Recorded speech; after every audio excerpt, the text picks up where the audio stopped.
All right. What up, Jigga Juice? I'm very, very happy to be here with the one and only Love the Genius. What's up? What's up, man? What's good? Happy to be here. Yeah, so so grateful that you're here with us, and we're here live on Facebook. Later on, there will be a radio version as well. Uh, just uh, just so you know. And there's so much to ask you. Really, I've been following your career for quite a while now, and there's really a lot to cover. Should we just get to it? Yeah, let's get right to it, man. I'm ready. All right. So let's start. Going back. When did you start listening to hip hop? When did I start listening to hip hop? I've been listening to hip hop my whole life. I don't really remember at all a time where I didn't. So I would say forever. And who were the first ones that you were listening to? When I was a kid, I used to listen to what got me really into hip hop was Bone Thugs and Harmony. And then I started getting into like Biggie and of course I was a kid. So I've been listening and doing this since I was like 9. So I wasn't even into like Raven Simone when she was rapping and like of course like uh um just everybody, man. I listen to everybody, but who really, really got me in tune was really like Bone Thugs and Harmony, I would say. Wow, I mean, I really love Bone Thugs, so it's really good to hear that. I mean, sometimes I feel like they're not getting enough credit for what they I did. agree. I agree 1,000%. And you started your musical career quite early. You said it just now. At the age of 11 or 9, you even said you already spent time in the studio. How did it feel as a child to do what you love? Uh, I just felt so I started rapping at 9. I put my first project out on the street when I was 11. So that's like being so hand in hand when I was 11. But I just felt like a game, really. For me, when I was a kid, I used to play music. Like that was not even like play instruments, even though I used to do that a little bit too. But I used to play it. Like being a rapper was a game. You know what I mean? Like a kid would play like hide and seek. Music was a game. Like we would play concerts and stuff. So when I would go to the studio as a kid, it just felt like an extension of that. Like I was more playing the game when I was a kid. Hmm. Until it became like a real thing. Right. Now I'm really playing the game. So it's different. In the game. Right. And around maybe because of that, around the age of 16, I saw that you stopped making music for a while and started doing more photography and production. What led to that break? Yeah. Really, Um, I would say that's because like I've been doing music since I was 9, like I said. And after a while, so like the way I like to think of it is like if I was doing anything else, as long as I was doing music, I would have been that thing already. Like if I've been studying medicine since 9, by 16, I would be a doctor. You know what I'm saying? Or I Yeah. would be into it a couple years. But I would just by that time, I just started to feel like like people starting getting money and like, you just growing up, you want to living in Buffalo was really no outlet. Like nobody ever made it. So it was really like, just like this is not going to work out. You know what I'm saying? It was really more of like, I have to do something that makes sense. That's realistic because rapping is not at the time, because like I said, it was no outlets. It was like rapping is not gonna be it because it's not working. I've been doing it for so long. So let me try to do something else. So I started getting into like photography, videography. I used to have a studio. I used to work on radio. Uh, I used to edit videos, just all types of things because I just thought rap wasn't a real possibility. So that was really your type of hustle, actually. Just, Right. getting into everything. Just trying to get stuff going for myself, just like, because I'm a really creative person. So I was just like, anything that's creative, if it's not going to be rap, I could just do it. Yeah, for sure. And you mentioned Buffalo, which is where you're from, and since Griselda popped out, we all know more about Buffalo and the scene there. But what was it like for you growing up there? Growing up in Buffalo it was tough. It was easy for me kind of because I lived like I said, I've been doing music since I was 9. So people in all the neighborhoods that I lived in or whatever, and people knew me in, was like, I was more of like the protected one, like she's gonna do something with her life one. But outside of that, like my environment and everything else is pretty much what Benny and them talk about in their songs. Like Buffalo is a really rough city. You know what I mean? It's like a poor place, it's like a grimy place, it's a cold place, it's a, you know what I'm saying? So that's the way that my upbringing was. But it's just that because I've been doing music so long, people treated me like, well, whatever's going on, we got to make sure she's good because she's going to be a rapper. You know what I'm saying? It was like that. Yeah, and what is that scene like over there? Were there a lot of local rappers back It's a then? lot of local rappers here. Yeah, I would say so. Yeah, I think that is more. I would say it's probably more now that like the difference. Like when I was a kid, being a rapper wasn't a real possibility. But now with us, I would say that people are like, okay, I could really be a rapper now. So it's more. But when I was coming up, it was a good amount of like local rappers. But like I said, we were all pretty much on the same level. Like, you know what I mean? Of course, people fade out, fade in. The most consistent throughout the years, I would say, was like the people you see now, the people you starting to know from the city now. But of course, it's a good scene. Like you do like open mics, and like at the time they had like a local TV show. You know what I'm saying? I was on there, just like stuff like that. But the thing was at the time, it was only local. Like that's as far as it was gonna go. So Yeah, that's what it yeah. was. And Buffalo, it's in New York State, but quite far from New York City. How were Buffalo rappers looked at by the New York rappers?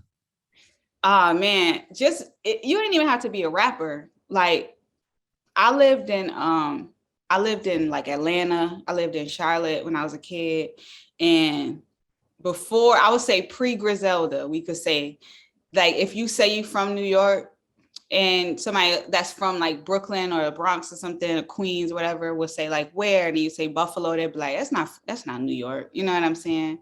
That's just how people treated it, just as a whole, not even just rappers, like just in general. If you say you from New York or you from like anywhere like that, because the thing too, people from Buffalo don't really say they're from New York. We really say we're from Buffalo, because like people from New York say they're from New York.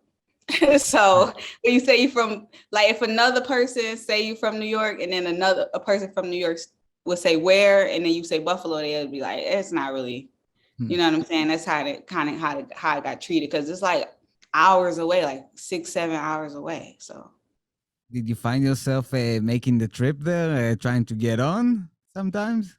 I definitely went to New York a lot, for sure.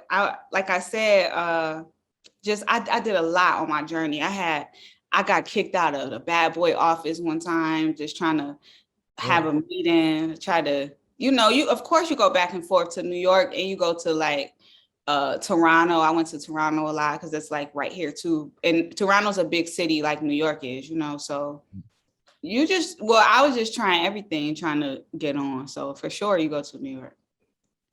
And your previous nickname was actually Platinum, right? Yeah, that was my name since I was a kid. Yeah. So that was when it was like the game stage, like what you told us. Yeah, that's like, yeah, I was like, yeah, that was more like that. That was like a name that this guy in my neighborhood gave me. And I just went with it because I just didn't. But also at the time I was more like I was pretty much doing what I thought a rapper is supposed to do. Like I need a glam name, like a glam personality. Like everything was like more like glam with me at that time. So yeah. That reflected that. And how did you get your current stage name, Love the Genius? Um, I was just growing up. Just so okay. So after I was like doing music or doing all this other stuff with creativity, I was just like, okay, because the thing, every time I did something else, I would always use the money to go to the studio. So after a while, it was like, I'm just gonna stop doing all this extra stuff and just start rapping again.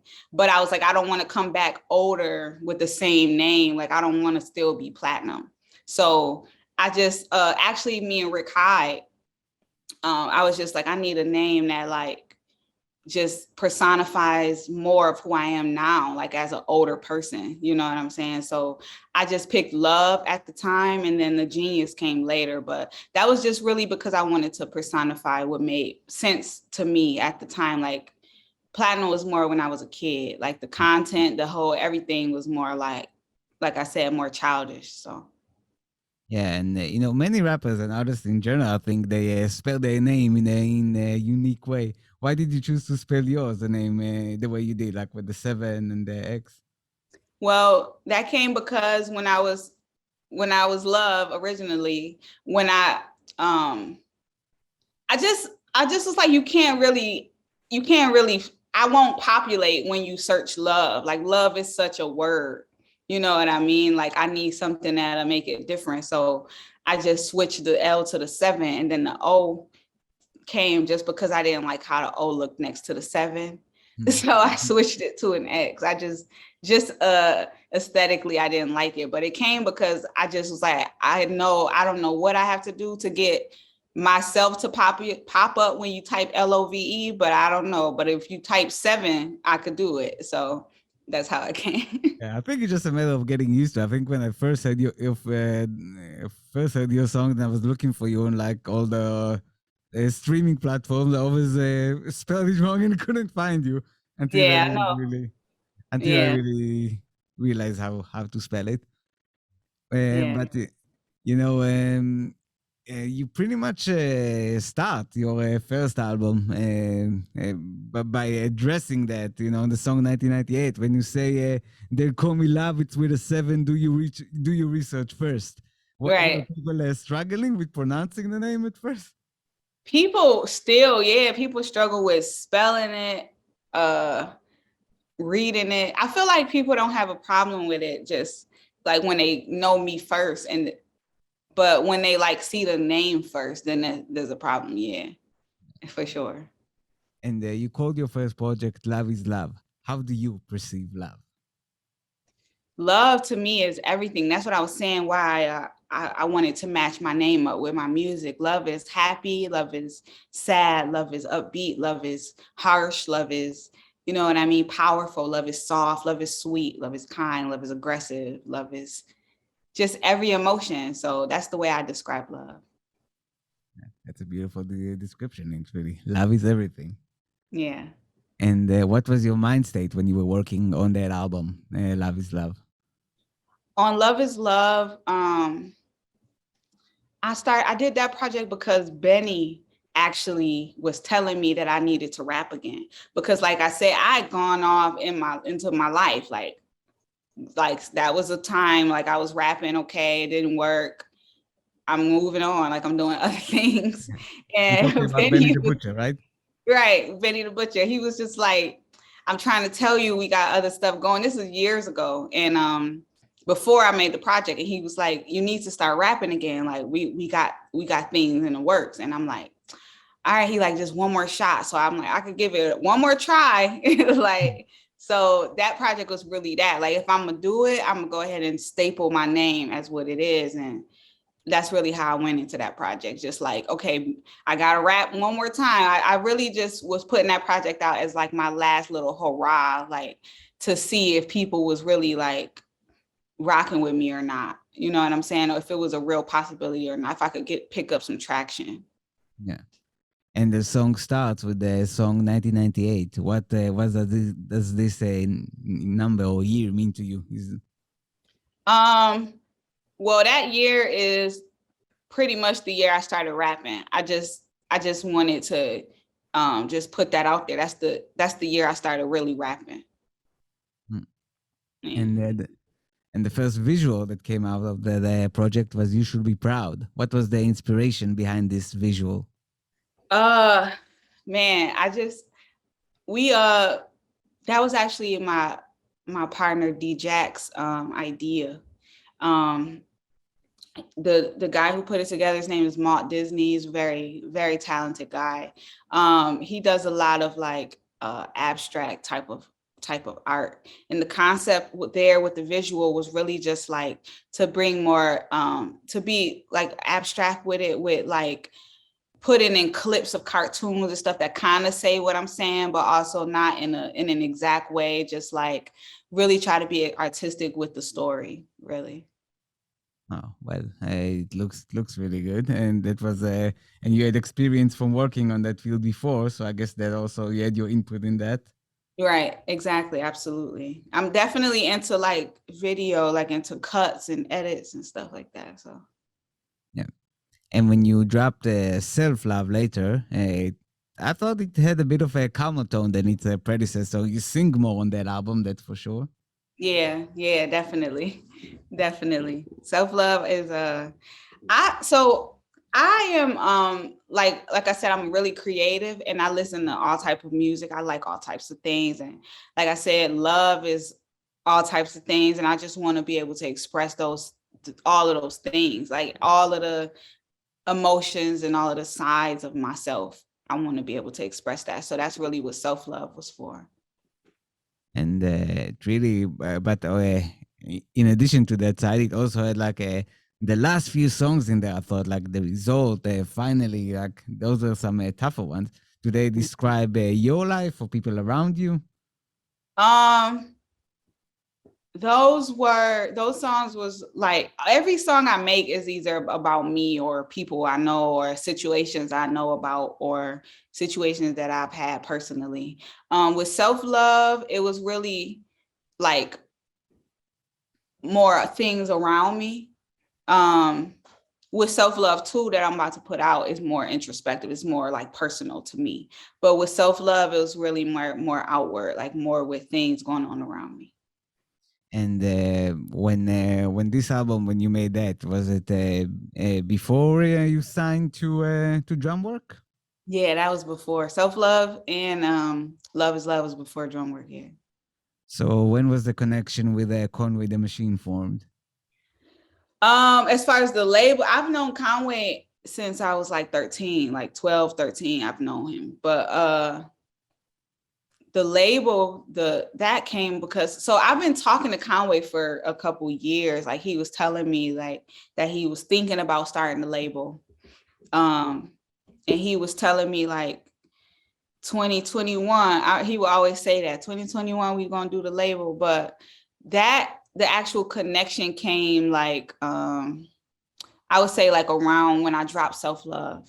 But I knew he was checking for me like as an artist because I knew these guys for so long that the relationship is not really just strictly like label owner artist type of relationship. So as far as when I started knowing he was really tapped in as far as on my musical radars when I put out Love is Love, he was posting, he actually posted You Should Be Proud. He said he put it on his story one time. He put it like as his like he was in an airport or on an airplane or something. And he was like, this is my music I'm listening to or whatever. But from then he started telling me like, hey, we gonna tap in. But I didn't really get really in tune with him till like after self-love, like 2020. And then in the late 2020, I think that was the first time I heard you on Conway's "Crack in the '90s" from the deluxe Yeah. version of his album, Yeah. "From King to a God." Did a lot of people get put onto you on that track? Yeah, I would say a lot of people got put on to me for sure. Yeah, a lot more people. Yeah, definitely. What were the responses you were getting? The responses have been well. Yeah, the responses have been good. I didn't really know what to expect going into it. You know what I mean? Like I just do my thing. You know what I'm saying? But the response has been good so far. Because I remember I was listening to it. I didn't know I was driving. I think so. I didn't even know that there was a feature, and all of a sudden I hear that verse and like, who is that? Yeah, And you're going in on that track straight bars. yeah. So from what you're saying though, it didn't feel like a critical moment for your career when you were there recording or writing it. You were doing your thing. Yeah, I was just doing my thing.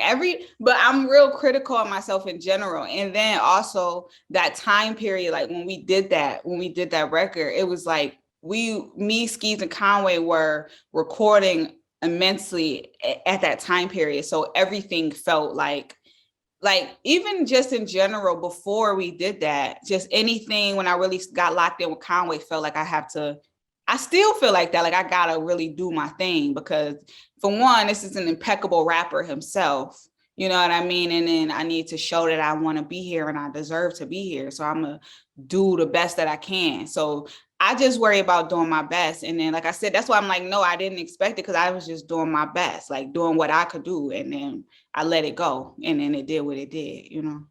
Yeah, and looking at it now, it's pretty amazing that the whole Griselda family is so big. You have the three: Conway, West Side Gun, and Benny the Butcher, and they all have their own artists that they are bringing in. What was Yeah. it like being a part of that family? Oh, I felt good. It felt really good. It felt really, really good. Just because like I said, I've known these guys for a long time, and it's really a matter of like seeing for me too with them. They was also telling me like, we got to see if you even want to do this because like I said, I do so many other things and I know how to do so many other things, and I've done these other things for so many years that I'm also years into other things, you know what I'm saying? So they were like, we got to see if you really even want to do this. So when I finally made the choice to like, okay, I'm gonna go ahead and rap for real, like this is what I'm gonna do, it felt really good. Like, it feels good to see people who you've been fans of since forever. Like I've been fans of Benny and Conway since I was a kid, like literally before I even known those guys. Like they've been doing music so long. So to just be an official part of the imprint is dope. It's a good feeling. For sure. And when you dropped your EP last year, Thy Will Be Done, you actually, what I really liked, you had features from all of those imprints, I would say. You had him from Benny's Black Soprano, and family, you had Jay Skis from Drumwork, you had Armani Caesar, who signed to Griselda. Was it Yeah. like intentional, like a show of unity, or was it just like an organic process? Um, yeah, that wasn't intentional. It was just organic. I really just make music based on what will make the best song. Like, Yeah. like you know what I'm saying? Like me and Skis, we got a lot of songs, of course, because this is my label mate. And I've known him, like we actually have some of the same relatives, like family members. So that was just organic. And then Armani, when I had that when I heard the beat, I was just like, she could smoke this. So I just make music based on whatever will make the best song, really. Yeah. But that is dope that we're all from, all these different labels. That is Yeah. a good point. For sure. And then there's like the mothership and then all those different branches. Right. It's dope. And of course, I mean, you mentioned Skis, who's your label mate, and you have like the Drumwork family, you and Skis, and of course Conway. How does that partnership between the three of you manifest itself on the regular? Like, do you have like a process? Do you have like I mean, I know you're touring together. No, really at first it was like me and Skis trying to chase after Conway, like trying to catch up to whatever his schedule is to really lock in. And then sometimes it's like Conway would call us to come pull up and come do something, or it's just real organic. Like that's the thing, we're all actually cool with each other in real life, like not just musically. So we'll just be hanging out or whatever, and then you just make a song, or like it's just natural. You know what I'm saying? It's not really like a schedule or too much thought to it at all. I do like that on each of Conway's last three albums, there's a song with the three of you. It Mhm. also almost looks like you starting a tradition. Yeah, that's dope. I like that too. I definitely like that too. I think every time we do any of those records is always crazy for me. So I like that too. And I want to go back to your last EP, That Will Be Done, because it is only available on Audio Mac. Why did you choose to upload it only there and not to the streaming services? Well, with that project, I just really wanted to uh kind of hold people over. Like, you know what I'm saying? That I got, like I said, I'm putting self-love too. That's gonna come out on streaming platforms. But with Thy Will Be Done, I put a project out called The Calm Before. And it's only on Bandcamp. And I kind of wanted to do the same thing with that with Thy Will Be Done. Just like, here's some music, guys, type of thing. Spread across platforms. Right. And the EP itself, though, it also touches on some personal issues. You get into, I think, some of your history. I think even your family's history, from what I could gather, listening to it. Is it important for you to share that with the audience, where you're coming from, your personal story? Yeah, definitely. It's definitely important to me to always be my authentic self. That's really the ultimate thing. And if that's like, my family and stories and, situations and stuff, that's like part of what made me how I am. So of course I would like to share that. Like, and other people could be going through those same types of things or similar things. And, it's just nice to hear relatable things. So Yeah. And we mentioned earlier the track with Armani, Caesar, the track Tunchi. I'm grateful that you and your team sent it to me a few months ago. From what I see, it's not anymore. It's not online anymore on Audio Mac. Is it ever going to be released officially? Yeah, it's gonna be released officially for sure. Yeah, that record's crazy. Yeah, people need to hear that one. Yeah.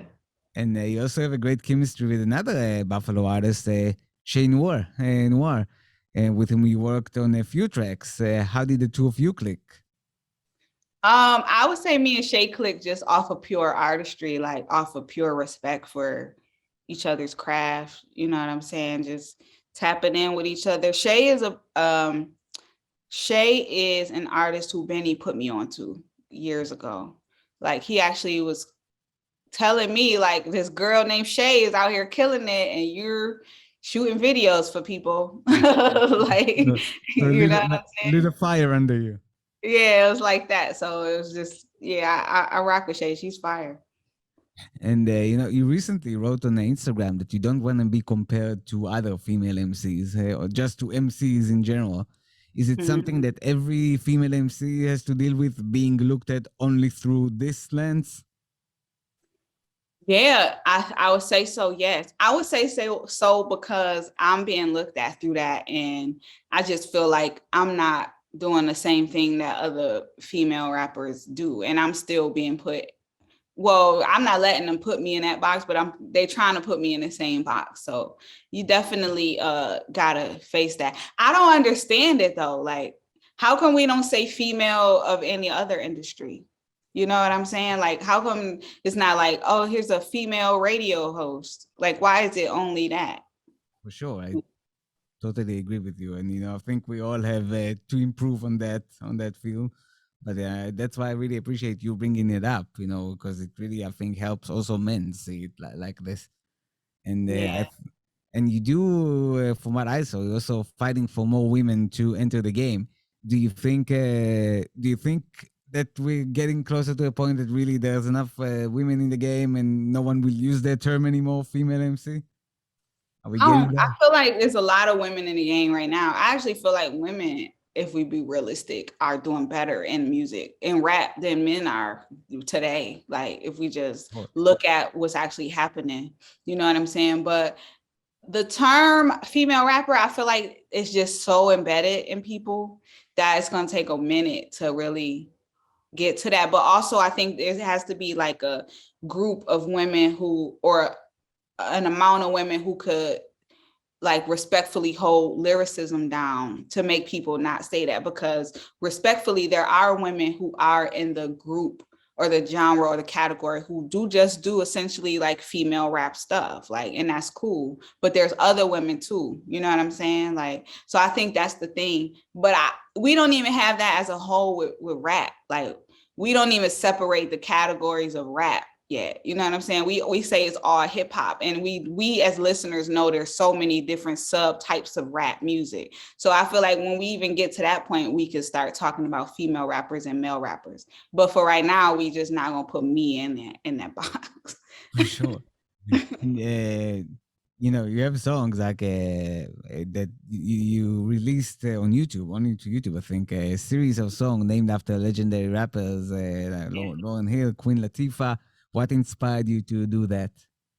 I'm gonna do some more too. The Love and Respect series. I just wanted to show my love and respect for women who came before me and who really set the tone. Like I said Bone Thugs and Harmony is who started me in rapping, but that's not who carried me through rap. You know what I'm saying? Like seeing Queen Latifah, seeing even Nicki Minaj, and seeing like MC Light, you know what I mean? Just women I relate to and connect to makes you feel like you could do it too. So For sure. And you had songs like Same Hustle and The Result that you claim your right to be paid. Is it a struggle that you think women are still expressing, still experiencing in the industry? That's some discrimination in the industry towards women? yeah, for sure. Yeah, definitely. I feel like ultimately it's really just in the world, I feel like times are changing just with the mentality of people. You know what I mean? A lot of things are in the music industry because that's what's been in society, kind of. You know what I mean? But I feel like we're opening up as people, and even to have this conversation, even to bring certain things forth, is like we're changing our mindset or opening it to other opportunities and possibilities. So Yeah, and I really think that there's always room for improvement, and right. and I'm really grateful for MCs like you who are spreading that word. Yeah. You mentioned that Self Love 2 is on the way. What can we expect from this project that you can tell us? Self-love too is dope. I'll tell you that. It's some the production is top tier. It's some of the best production I've heard. I'm a fan of music, so I've listened to pretty much everything, and I'm telling you that their production is top tier. The content, the subject matter, everything is something you never heard before. I tell you this, I got a record with Trader Truth on there that's super dope. It's gonna be really dope. So And which producer? I mean, is there like a producer that you would want to work with? I know that you really like Pharrell, so you mentioned that somewhere. I definitely want to work with Pharrell. I want to work with Pharrell so bad. I want to work with Pharrell, yeah. How about people like DJ Premier, Alchemist? Oh yeah, I want to work with the Alchemist. I told him I want to work with him for sure. I would definitely love to work with Alchemist. I want to do a whole project with Derringer too. That would be dope. Yeah, you rocked his beat on the last Conway album. What was it Yeah. actually like rocking the Derringer beat? It was raw. I got a beat a Derringer beat on my actually Death of Deuce on my Drumwork album too. So it's dope. But I want to do a whole project with him. Derringer is amazing. And he's Yeah. amazing as a person. And you also have a great connection with Camouflage Monk. You did a few records together. Was it Yeah. before you joined Drumwork already, or did it start afterwards? Uh That's another person that I've known for a long time. I think we have music before Drumwork too. I don't know what you've heard, but we have music that's out that I've had since signing with Drumwork and before. So I'm not sure. But also we have a project that we're doing together too. So That's that's my amazing. A lot of projects on the way. for sure. And you also had last year you had the song "Break Soul," which has like a whole different energy, I think, than the things you did before. What was like? How was the work on that song for you? Oh man, that was a magical time for me, really. I feel like that's the last song I did when Conway had Skis and I in New York at recording a bunch of stuff for our albums and just playing it for mad industry people. And Break Soul, I don't know, I think I just tapped into a moment when I was in the booth in there. You know what I'm saying? I think that's the last record I did in there. But yeah, that's gonna be on my Death of Deuce on my Drumwork album as well. But yeah, Break Soul is dope. It's going Yeah, and crazy. it's like just again those bars. Yeah. How would you describe your musical journey? You said you at one point you lived in Atlanta and you made different materials. So how would you describe it up to this point? I would describe it as I never even thought about how I would describe it, but I would describe it as persevering. Like I've gone through a lot of different styles and time periods and even like you said, cities and like it's just all types of stuff. I'm like really well rounded in it now though, I will say that. But yeah, I'll say my musical journey has been It's been trying and rewarding for sure. And I think now you're experiencing it to the fullest now with the drum work and everything that's going on. Definitely. Yeah. So you got fans even here in Israel. Yeah, so dope. That's really dope to me for sure. And we spoke about producer collaboration. How about rapper collaboration? I saw what you posted on your story a few days ago that you said like the right answer is just no one, just you featuring you. But is there someone you would like to work with? Yeah, I want to work with Benny. I want to do some songs with Benny. I think Benny's like amazing. And I want to work with a lot of people for real, but the people were responding on my story, it was like a lot of people who I already work with, or like clearly I would work with, but I like to think outside of the box. Like I want to work with Q-Tip, like give me a rap with Q-Tip, like even how Jill Scott was spitting on Conway album, like that's different. Wow. That was amazing when I heard that track. You know? Wow. I mean, I want stuff like that. Like give me some different stuff. Like that's what I want here. I love that when singers like just called when they rap. Like Erica Badu has a few songs when she's rapping on. I Yeah. really love that because they can spit. Right. So yeah, you don't have a song with Benny so far. Also with West Side Gun, right? Still Right. no. Right. But, I'm gonna get yeah. them though. Like it's not really like this is for guys. They got to put the song together. My thing is that I'm not ever gonna just go for a song just because clearly I can. I want to, like I was saying with Armani and him, and I want to just make the best songs I can. And whoever makes sense to make that song, that's who'll be on it. I think that's the correct attitude for that. Yeah. And so you have it's only been 3 months since the beginning of the year, but what else can we expect out of you for 2022? I mean, Self Love 2, you said the Deuce Tough is also Love coming 2 out is this coming year. out. We're going on our international run. We actually start that. The first show is on the 25th in Amsterdam. Ooh. So that's happening. Then we tour Canada. And then like I said, I got a project with Monk coming out. I got my Drumwork debut, Death of Deuce, is coming out this year. Me and Shay Noor probably gonna drop something else. Yeah, I got a lot of stuff going on, man. I'm gonna drop a couple times this year for sure. That's amazing. So is this going to be your first international tour? Your first time? Yeah, man. I never even been out of the country. I mean, I've been to Canada, but I just don't count that because it's literally like across the street. So, but yeah, I've been to Toronto, but yeah, this is my first time even going out of the country. Amazing. I mean, I guess like when you were since joining Drumwork, you still had the pandemic and it was still very hard to travel, but now it's easier. It's opening back up, right? Yeah, for sure. Well, if you ever want to make it to Israel, you know who to talk to. Definitely would love to come to Israel. Absolutely. That would be dope.